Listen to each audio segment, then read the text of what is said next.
Hey there, everybody. Hope you're having a wonderful day wherever you are in the world. Good morning, good afternoon, and good evening to wherever you're watching this from. And this is just gonna be a small talk on uh, getting comfortable with your own solitude.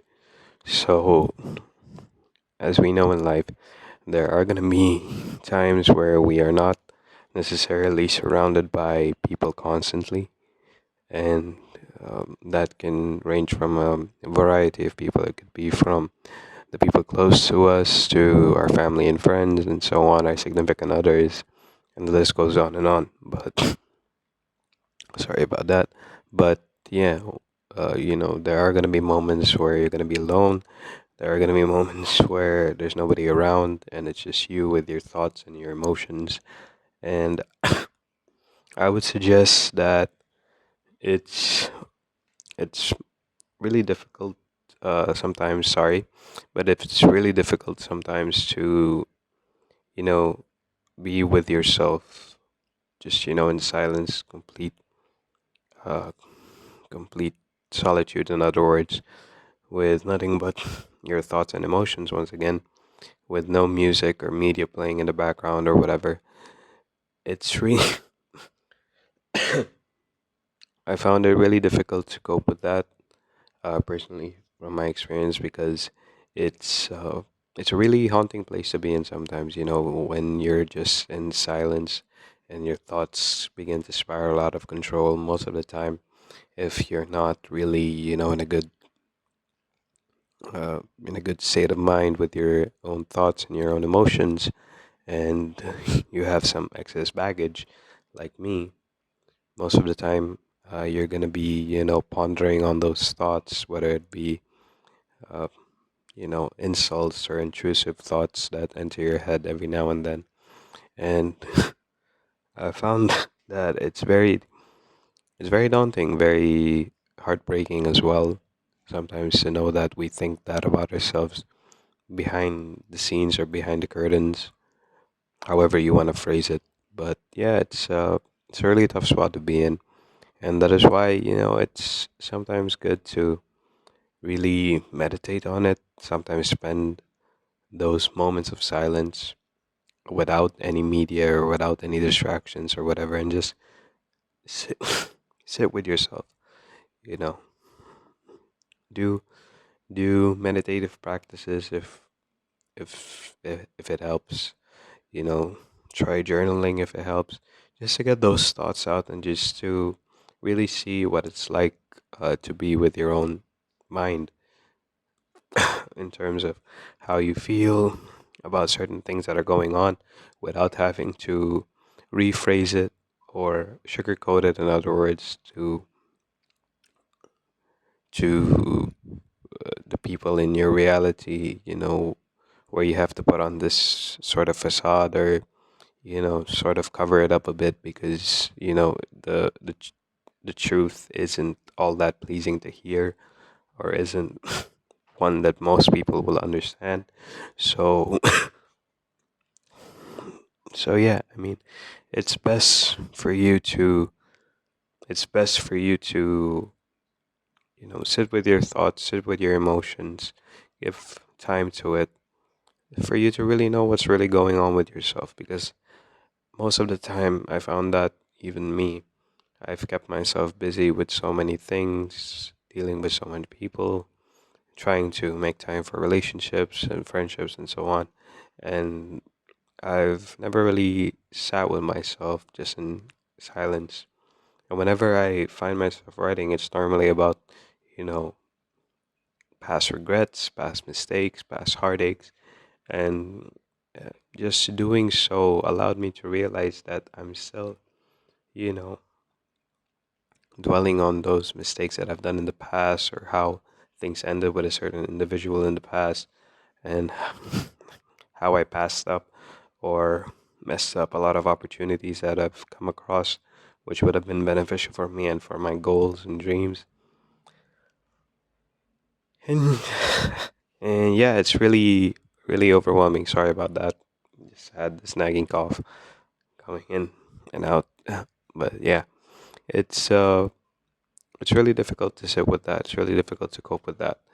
And what I found out is that once I realized how I truly felt through writing or through journaling or through just sitting with myself in silence, meditating, praying, however you see fit for you, I found that uh, I found areas in which my life were not okay to to me, and areas that I was covering up just for the sake of the people around me. And I started to work on that. I figured that, me personally, it was the lack of, action on my part in terms of the opportunities and goals that I've had, whether that be going to the gym consistently, not skipping a day, or not telling myself that, you know, you you can take a break.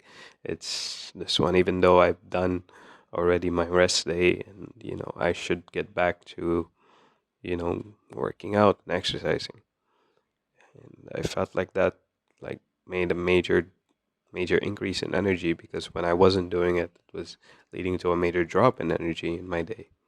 Other than that, I've come across other instances where I found out that you know uh, my life or routine is devoid of something. That would be praying, would be writing, that would be writing, that would be creating. All these things that would normally, help me express myself in a better way and sit with myself. So in terms of, sitting with yourself, it can really highlight certain areas in an unbiased lens in which you need to improve on, or which you hate about yourself. In other words, that can be improved and that should be improved so that you can feel better about yourself.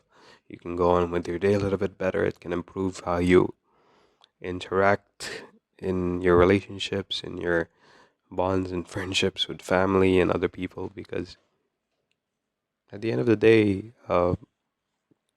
you know, if we keep putting up this facade, eventually it's going to come out in a in a moment in time where it's not appropriate for it to.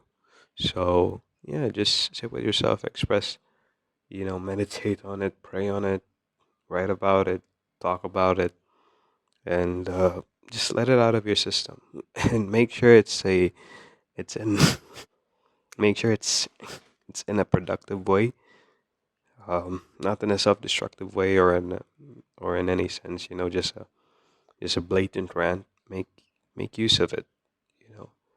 Use it as a reminder to work on yourself, and that you can improve, you can grow, you can be better in different aspects of your life, depending on the situation that you're in, depending on the emotional, physical, mental, and spiritual state that you're in.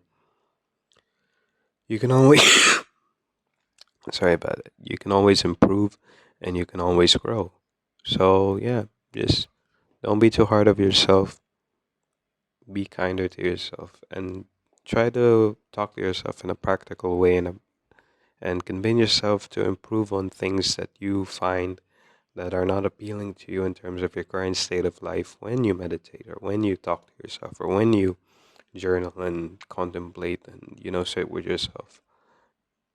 Truly dig deep, be honest with yourself about how you truly feel about your life right now, how you truly feel about your health, how you truly feel about your emotional state, your mental state, and how do you truly feel about your spiritual life. That will give you a sense of clarity in terms of what you need to work on, and in turn, proceed accordingly. Ultimately, it's just leading always up to the aspect of growing and improving every day, and just being the best that we can be as a human being. Because, I mean, that's the whole point of living at the end of the day, trying to improve one day at a time, one step at a time, one second at a time, or one task at a time. You don't need to be perfect, and there's nothing wrong if you find a lot of, you know, areas that you need to improve on. There's nothing wrong with you. That's completely normal. That's human. And the thing that you can be proud of, or you can take solace or comfort in knowing, is that you took the time to contemplate, you took the time to meditate, and in turn take action on the things that you need to improve on. So, yeah. But yeah, that's all for this talk, guys. Hope you have a great day ahead, and yeah, thanks for watching.